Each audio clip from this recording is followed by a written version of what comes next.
ලෙඩ රෝග වෙන්න පුළුවන් මේ. ලෙඩ රෝග වලට හොඳම ස්ථානයක් වෙනවා මේ මත්ද්‍රව්‍ය වලට මත්පැන් වලට ඇබ්බැහි වෙච්ච කෙනාගේ ශරීරය. ඒ වගේම තමයි මත්පැන් මත් වතුර පාවිච්චි කරාට පස්සේ තමන්ගේ තියෙන ලැජ්ජා බය කියන දෙක අපි කියන්නේ දේව ධර්ම කියලා හඳුන්වන ලැජ්ජා බය දෙක තමන්ගෙන් ඈත් වෙලා යනවා.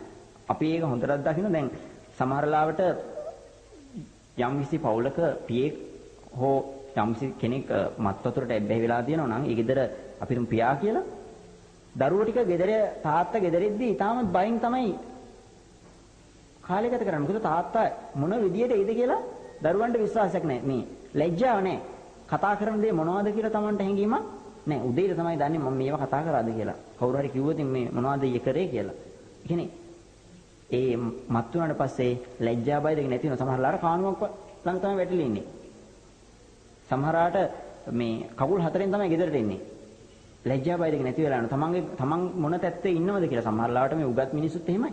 උගත් කියලා සලකන සමහර අයත් තමන්ගේ උගත්කම තමාගේ සමාජ තත්ත්වය නොසලකා අර ලැජ්ජා බය දෙක නැති වුණාට පස්සේ ඒව අමතක වෙලා යනවනේ. ඊටමත් අසරණ තත්ත්වයටපත් වෙනවා මේ හේතුව නිසා. මේ වගේ ගැටලු රාශියකට මේ මත්පැනේ ආදීනම හේතු වෙනවා. හැමදෙන්න දැන් මේ ධනහානි වීම, කලහ වැඩි වීම, රෝගී වීම, අපකීර්තියටපත් වීම, ලැජ්ජ බය නැතිවීම, ඒ වගේම මේ සියලු දේවල් හරහා ප්‍රඥා සම්පත්තියක් දුර්වල වෙනවා නේද? ඔව්. එතන අපි සඳහන් කරන්න බැරි වෙච්ච කාරණාව. දැන් මත්පැන් මත් වතුර පාවිච්චි කරන කෙනාගේ මුලින්ම නැති වෙන්නේ ප්‍රඥා සම්පත්තියනේ. අර දැන් අපි කියනවා මේ මොලේ කියන එක හැදලා තියෙන්නේ ඊටාම සියුම් කේශනාලික මිලියන ගණනාවක ඒක රාශීත්වයෙන්.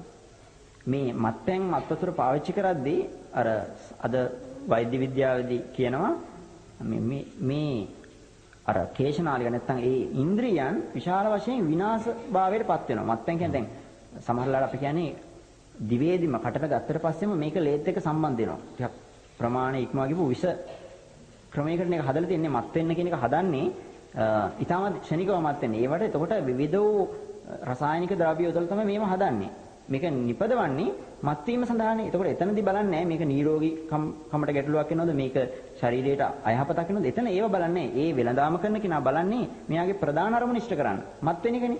එතෙන්දී අර ඥානය දුර්වල වෙනවා කියන්නේ මේ විශාල මිලියන ගණනාවකින් හැදිච්ච මේ මොළය කියන එක ප්‍රධාන වශයෙන් මේකේ මොළයට විශාල වශයෙන් හානිකර දේවල් සිද්ධ වෙනවා. ඒක නිසා තමයි බුදුහාමුදුරු කිව්වේ ප්‍රඥාව හීන වීමට මේක එක හේතුවක් වෙනවා.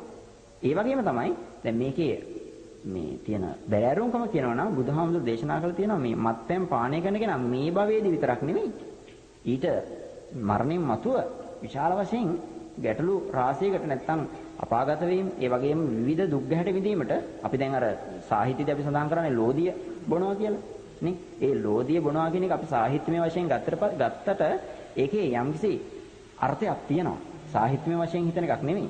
ඒ කියමන තුළ විශාල අර්ථයක් තියෙනවා. ඒ තරම් සමාජයට Tamanට හානිකර දෙයක් විදිහට තමයි ඒක අවධාරණය කරලා තියෙන්නේ බුදුහාමුදුරු මේ මත්ද්‍රව්‍ය මත්වතුර. දැන් ඔබ වහන්සේ අපිට පැහැදිලි කරමින් ආවා මත්වීම කියන කාරණය. යෞවනයේක් Tamanගේ සිතුවිලි වලින් මත් වුණයින් පස්සේ ඒ යෞවනයාට වෙන හානිය පිළිබඳව ඔබ වහන්සේ අපිට පැහැදිලි කරලා දුන්නා. ඒ වගේම Tamanගේ සිතුවිලි Tamanගේ මානයට ඉක්මවා පිහිටුවයින් පස්සේ ඒ තරුණයාට වෙන හානිය පිළිබඳව ඔබ වහන්සේ අපට පැහැදිලි කරලා දුන්නා. ඒ වගේම Tamanට නොගැලපෙන කටයුතු කරයින් පස්සේ ඒ තරුණයා සමාජයේ ගර්හාවට පිරිහීමට ලක් වෙන විදිය පැහැදිලි කරලා දුන්නා. ඒ වගේම මත් වතුර, මත් වැටි, දුම් වැටි හරහා ඒ තරුණයා පිරිහීමට ලක් වෙන ආකාරය පිළිබඳව පැහැදිලි කරලා දුන්නා. හාමුදුරනේ අපේ සිත බුද්ධිමත්ව ප්‍රඥා සම්පන්නව පිහිටවලා කොහොමද අපි නිවැරදි වෙන්නේ? දැන් තරුණයෙක් විදියට තරුණයෙකුට හිතනවා අදින් පස්සේ මේ ඔබ වහන්සේ පැහැදිලි කරපු විදියට කොහොමද මේ තරුණයා නිවැරදි වෙන්නේ? මම කොහොමද හාමුදුරනේ නිවැරදි ගමන් මගේ යන්නේ? කොහොමද මම හිතන්න ඕන? අපිට අවසාන අධ්‍යයනයේදී මේ කාරණේ පැහැදිලි කරලා දෙන්න හම්බුනේ. මේකට හොඳ උදාහරණයක් තියෙන දවසක් මේ බුදුහාමුදුරන්ගේ දේවදූතෙක් ඇවිල්ලා අහනවා අන්තෝ ජට අපි දැන් ජනප්‍රිය ගාතාවක් අන්තෝ ජටා බහි ජටා ජටා ජටිතාපජා කියලා මේ බුදුහාමුදුරනේ මේ ඇතුළෙත් ජට පිටත් ගැට මේ හැමතැනම ප්‍රශ්න ජීවිතේ උපතේ ඉඳලා මරණය දක්වාම ගැටලු. අපි කොහොමද මේ ගැටලු වලින් මිදෙන්නේ? එතකොට ඒ තුලින් අපිට අන්නර ඔබතුමා කියපු ප්‍රශ්නෙට උත්තරයක් ලබා ගන්න පුළුවන්. ඉතින් බුදුහාමුදුරු ඉතාමත් පැහැදිලි ලස්සන පිළිතුරක් ලබා දෙනවා. ඒ පිළිතුර තමයි සීලේ පතිත්තාය නරෝසපඤ්ඤෝ චිත්තම් පඤ්ඤංච භාවේ කියලා මේ ගාථාව දේශනා කළ බුදුහාමුදුරු කියනවා යම් කිසි කෙනෙකුට තමන්ට ඇති වෙලා තියෙන ගැටලු මේ සියල්ලක්ම නැති කරගන්න ඒවයින් මිදෙන්න තියෙන එකම දේ තමයි සීලේ පිහිටන්න ඕන. ඒ වගේම සිහි බුද්ධියෙන් සමාජය දකින්න ඕන. නිවැරදිව දකින්න ඕන. තරුණයාට හැකියාව තියෙන නැtei කියන්නේ කිසිම අයිතියක් නැහැ. තරුණයා කියන්නේ මම අර මුලින් කිව්වා වගේ පංචේන්ද්‍රයන්ගේ හොඳම කාලය, පංචේන්ද්‍රයන්ගේ ක්‍රියාකාරීත්වයේ හොඳම කාලය. එතකොට තරුණයාට හැකියාව තියෙනවා වැරදි දේ නිවැරදිව දකින්න. අර සමාජයේ අර්ථකථනයට එක්ක නෙමෙයි, නිවැරදි ආකාරයෙන් දකින්න. එහෙම දැකලා සීලේ පතිතන චිත්තම් පඤ්ඤංච භාවය. සිත ප්‍රඥාව නිවැරදි ආකාරයෙන් පිහිටවා ගත්තට පස්සේ ඒ කෙනාට සමාජයේ ඒ තරුණයාට වෙන්න පුළුවන්. ඒ ඕනෑම කෙනෙකුට තමන්ගේ ගැටලු निराකරණය කරගෙන තමන්ගේ ඉලක්කය තමන් කවුද කියන එක හඳුනාගෙන තමන් යා යුත්තේ මොකද්ද, තමන් කළ යුත්තේ මොකද්ද, තමන් නොකළ යුත්තේ මොකද්ද කියන එක හඳුනාගෙන කළ යුතු දේ කරලා නොකළ යුතු දේ බැහැරවීමේ හැකියාව තරුණයා සතුයි. ඒ හැකියාව තරුණයාට අනිවාර්යයෙන්ම තියෙනවා. මම තරුණයෙක් හැටියට ඒක අනිවාර්යයි. ඔව් හඳුනන ඒ වගේම දැන් අපි දර්ශනය පිළිබඳව කතා කරනකොට අපි කියනෝනේ දැන් මේ ලෝක විභාගය, පාරභෞතික විද්‍යාව, ඒ වගේම ආචාර්ය විද්‍යාව, මේ ඥාන විභාගය මේ ආදී වූ කරුණු බුදුරජාණන් වහන්සේ විවිධාකාරයෙන් අපට විස්තර කරලා දීලා තිබෙනවා. දැන් අපි සදාචාර සම්පන්න වුණොත්, සිරිත් ආරක්ෂා කළොත්, ආචාර්ය දහමට අනුව කටයුතු කළොත් අපි සමාජයේ දකිනවා මෙන්න මේ අපි කියන තරුණයා තමයි සමාජයේ අනිත් අයට වැඩිය පෙරටුගාමී වෙන්නේ, ඉදිරියෙන් ගමන් කරන්නේ.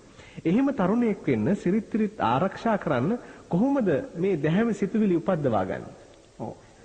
වජිර මහත්තයා දැන් මිනිසයා කියන කෙනා අනිත් සත්වයාට වඩා වෙනස් වෙන්නේ මේ මිනිසයා උපදින්නේ සංස්කෘතික පරිසරයේ, මරණයටපත් වෙන්නේ සංස්කෘතික පරිසරයේ. දැන් එක දැන් රටවල් ගත්තොත් ඒ රටවල් වල සංස්කෘතික වෙනස්. සංස්කෘතිය දැන් අපේ රටේ තියෙන සංස්කෘතිය නෙවෙයි වෙනත් රටක තියෙන. නමුත් අපි මෙතන කතා කරන්නේ දැන් මද්ද්‍රව්‍ය කිව්වොතින් ඕනෑම රටක ඒක උපද්‍රවයක්. දැන් පංචශීලය ලෝකයේම පිළිඅරගෙන තියෙනවනේ අද වෙද්දී. මත්වතුර කියන එක කිසිම රටක සමාජයකට යහපතක් වෙලා නැහැ මත්වතුරින්. හැම රටකටම මොන රටේ වුණත් ඒකෙන් අයහපතක් තමයි වෙලා තියෙන්නේ. අපේ රට තුළ අපේ සංස්කෘතිය තුළ ඒ සියලුම කාරණාවලට අවශ්‍ය සීමා බන්ධන තියෙනවා. ඒ සංස්කෘතිය බිඳගෙන යන්න හදනකොටනේ තරුණයා අර විකෘති තත්ත්වයටපත් වෙන්නේ. එතකොට අර ඔබතුමා අහුව ප්‍රශ්නේදී කොහොමද නිවැරදි ආකාරයෙන් සමාජ සිතුවිලි උපද්දවා ගන්න? කොහොමද අපි නිවැරදිව මේ සමාජ ජීවත් වෙන්නේ කියන එකේදී අපිට සංස්කෘතිය තුළින් හිමි කර දීපු විශාල වටිනා අදහස් රාශියක් නැත්නම් ධර්මතා රාශියක් තියෙනවා. ඒ ධර්මතා බිඳින්නේ නැතුව යම් කෙනෙක් ජීවත් වෙනවා නම් එතකොට ඒක නා යහපත් කෙනෙක් වෙලා. ඒ වගේම තමයි අපි සියලුම දෙනාම අපි හිතමු බෞද්ධයෙක් වෙන්න පුළුවන්, අන්‍ය ආගමිකයෙක් වෙන්න පුළුවන්. මේ සියලුම දෙනාටම ධර්මයක් තියෙනවා. මේ ධර්ම හැම ධර්මයකදීම අපි කියනවා මේ මත්වතුර තහනම්. දැන් අපේ රටට දැන් මේකත් එක්ක පොඩි කාරණාවක් මතක් කරනවා. දැන් අපේ රටේ ඉතිහාසයේ සිද්ධ නොවිච්ච එක සිදුවීමක් මේ මෑත කාලීනව සිදු වුණා. මේ වර්තමාන රජය තුළ මේ මත්වතුර සඳහා විශේෂ බන්ධන පනවල මතරතිත මේ වගේ වැඩසටහන් තුළින් මේ සමාජයේ යහමඟට ගැනීමේ විශාල ප්‍රයත්නයක් ක්‍රියාත්මක වෙමින් පවතින. ඒක අපි තරුණයන්ටත් අපි සියලු දෙනාටම සන්තෝෂයට කාරණාවක්. ඒක නිසා මේ මත්වතුර මේ සියලුම දේවල් වලින් උපද්‍රව වලින් වැළකීලා මේ සමාජයේ යහපත්ව මේ සමාජයේ නිවැරදි දේ විතරක් කිරීමේ හැකියාව තරුණයා සතුයි. ඒ තරුණයාට මේ සමාජයේ විශාල තැනක් සමාජයේ කැපිපෙනෙන තැනක් අර තරුණයාට වඩා හිමි වෙනවා. සියලු දෙනාගේම ගෞරවයට පාත්‍ර වෙනවා. හොඳයි හඳුනන්නේ අපිට බොහෝ කරුණු පැහැදිලි කරගන්න මේ සාකච්ඡාවේදී පුළුවන්කම ලැබුණා. අපි බලාපොරොත්තු වෙන්නේ තරුණයා යහපත් Tamanගේ සිතුවිලි මෙහෙවා රට සමය ආරක්ෂා කරන යෞවනයෙක් බවට පත් වෙලා ඔහුගේ පවුලට ඒ වගේම ඔහු ජීවත් වෙන පරිසරයට සමාජයට රටට යහපත් මෙහෙවරක් කරනු දැකීම තමයි අපේ ඒකායන අරමුණ වෙන්නේ. එතකොට අපි බලාපොරොත්තු වන යහපත් රට යහපත් හෙට ගොඩනගන්නට පුළුවන්කම ලැබේවි. මේ නිසා අපි මුළු රටේම ඉන්න තරුණයන්ට ආරාධනා කරනවා යහපත් සිතුවිලි ඇති කරගන්න.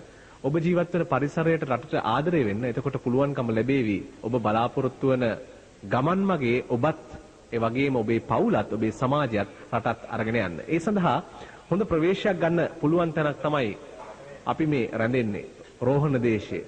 රුහුණ දුටුගැමුණු විජයබා ආදී මහා රජ පරපුරේ වීරෝදාර සෙන්පතියන් බිහි කරපු භූමිය.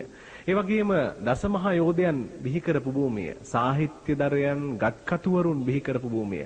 ඒ වගේම මේ ප්‍රදේශය ගත්තාම උරුබොක්ක ගලන ගඟ හරස් කරලා මුර්තවිල ජලාශය හදලා ඊට පස්සේ උඩුකිරිවිල ජලාශයට ජලය ගෙනහිල්ලා මේ සියලු දේවල් වලින් යලමහා අස්වද්දල මුළු රටම ස්වයංපෝෂිත කරන්නට රුහුණේ ධාන්‍යාගාරය බවට පත් කරන්නට ස්වයංපෝෂිත කරන්නට දායකත්වය ලබා දීපු ප්‍රදේශය. ඒ නිසා සියලු තරුණයන්ට ඒ සඳහා අපි ඇරයුම් කර සිටමින් අපි දැන් ප්‍රධාන පාලක මැදිරිය සමග එකතු වෙනවා. එකතු වෙමු සිත්තම් ගල්ලන රාජමහා විහාරස්ථානයේ සිට සජීවීව උදෑසන බුද්ධ පූජාව සමග. දස රජ දහම් රජයන් දැහැමි රජ අනුහසින සාමය සිත සෞභාග්‍ය උදා කරමින් ලෝතුරු ගුණ වෙලෙන අමාදම් සිසිලස සිරිලක දසත ගලායේ